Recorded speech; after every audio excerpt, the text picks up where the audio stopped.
So we're at an interesting time where for the last 15 or 20 years, we've been in what we might think of as the Millennium Development Goal era, right? If we can call it that for a moment. And as the world now transitions to this next set of goals, the Sustainable Development Goals, I think it has potentially really interesting implications for the private sector and for companies. So if I were to think that through, what does it mean? What are the characteristics of the Millennium Development Goal era? I think it had to do with separation. I would start with that the Millennium Development Goals were kind of sectoral, that they were focused on the global development agenda, the aid agencies, how that money should be invested, what goals what are the priorities for investing that money.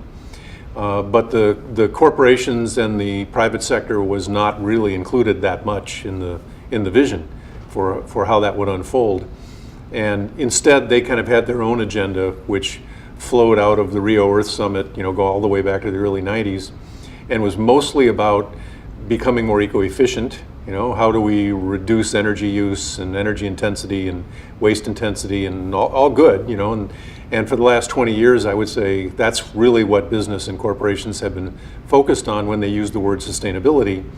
And then the other part of it, the social agenda, had been more in the corporate social responsibility area, where that's for the foundation or maybe corporate volunteerism projects, which there's nothing wrong with those things, that's all fine. But I think that was kind of the quality of, if I look back over the last 20 years, those were the contours of the Millennium Development Goal era. Whereas I think what's happening, as we even sit here in New York today with the Business Call to Action meeting, is this rotation or maybe transformation, morphing into the Sustainable Development Goal era. And it's almost a metaphor, I would say, because the Millennium Development Goals, I think, were defined by a relatively small group of people in the development world. The Sustainable Development Goals have been very inclusively brainstormed over a long period of time with a lot of input and a lot of stakeholder engagement, and that makes it complicated and somewhat confusing because there's a lot of them and they haven't really been pulled together yet, but I'm sure they will be. But that it's a much more inclusive vision as a result, which includes not only environmental issues in a more defined way, which was missing in the Millennium Development Goals, but also a much clearer articulation of the potential role that business, enterprise, entrepreneurship, technology, innovation can play in getting to a more sustainable world, looking out to 2030 and beyond. So I actually think that's really important. What we see happening in parallel with companies and with entrepreneurs is they're coming to realize, I think gradually, but now maybe we're at one of those tipping points, that the last 20 years, which was more incrementalist around becoming more resource efficient and maybe doing enough in the community so you maintain right to operate in the current business, that's rapidly giving way to the realization that many of the current core businesses for major industries won't last, that they're undergoing kind of a transformational process, and that climate change and that the constraints on natural capital and the ability to take their products further down the income pyramid is almost forcing them to think differently about what their business needs to look like. And so the innovation opportunity, the opportunity to think in leapfrog terms, to be more disruptive, to get to what comes next, to think about inherently clean technology, to think about business models that actually engage the underserved, the poorly served, reach down closer to the base of the income pyramid, seems like that is much more front and center. Have corporations really taken it on in a fundamental way? No, I don't think so. But I sense a real different level of openness and engagement to consider, and the whole Sustainable Development Goal push, I think, just reinforces that.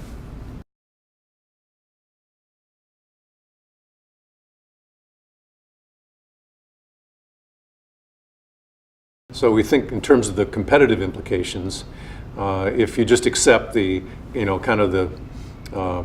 evolutionary model that I just laid out, then the question you raise, which I think is a really important one, is what are the competitive implications? I think that the Sustainable Development Goal is certainly part of this overall evolution and an important part. But more generally, as society evolves, as pressure on natural capital, as internet connectivity, and making it impossible really for companies to engage in activities without other people knowing about it, with the problems of inequality growing and becoming much more stark, that companies, especially established companies, right, that persist only in making incremental investments around the current business to do line extensions or expand, into parallel markets overseas, what's left of them. I think that's an increasingly perilous path to take. That it becomes a little bit like a head in the sand strategy. And so my own view is that those existing corporations, incumbent firms in incumbent industries that resist this, that somehow see it not as worthy of investment because it may not have the immediate short-term payback in terms of quarterly returns, do so at their peril. That it's going to be the companies, and I'm talking about established companies now. Entrepreneurs are a whole different story because they, of course, are the disruptors, right? So if the incumbents don't undertake it, then somebody's going to get them, right? It's going to be the proverbial 2x4 in the back of the head. And the question is whether they do it to themselves and control the process so they can actually do it planfully, how they make obsolete many of their current businesses, or how they transform them, or how they open up new market space, or it's going to get done to them by somebody, either by a set of entrepreneurs in startup companies that figure this out, right? And a lot of them are going to fail, of course, but many of them aren't. And some of them are going to become juggernauts and create entirely new industries that simply make existing companies go away. So I think it's a perilous time. I think it's an exciting time. I think a lot of existing corporations that are major players today, if we look back 15 years from now, or if we're all still around, they're not going to be there anymore.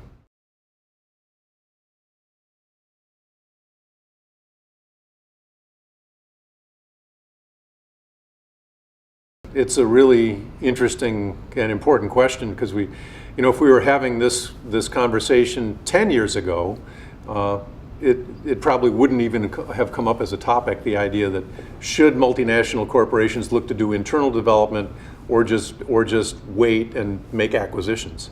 It wouldn't even have been a question 10 years ago because there weren't any acquisition targets, right?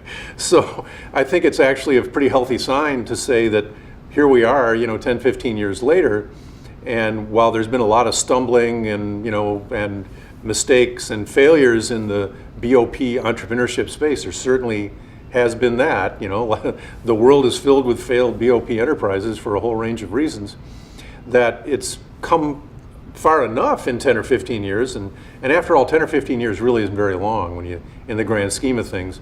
Sometimes people, I think, have unrealistic expectation when it comes to BOP business exploding onto the world. If you think back to the quality revolution, 3-4 decades back, that's still going on, right? I mean, there's still a lot of Western companies that can't match the Japanese when it comes to the quality of their manufacturing process, and it's 40 or 50 or 60 years later. So this is a bit of a long game we're in, and a decade really isn't a very long time from the standpoint of generating a whole new way of thinking about business and all the skills and capabilities that it takes to be successful in that space. So I actually think it's pretty encouraging that here we are 10, 15 years into this, and beyond microfinance, right, which predates and has been there, beyond microfinance, there are actually some players out there that big companies would think about buying. I actually think that's pretty exciting, and the fact that large corporations would have that as an option is a great thing. Now that leads to another, that's another layer of questions now. Of those multinationals that play the game of wait and see and will buy when the time comes, is that a more successful strategy than actually taking some of your chips and putting them on internally developing this capacity over time, because it's going to be important for the long run?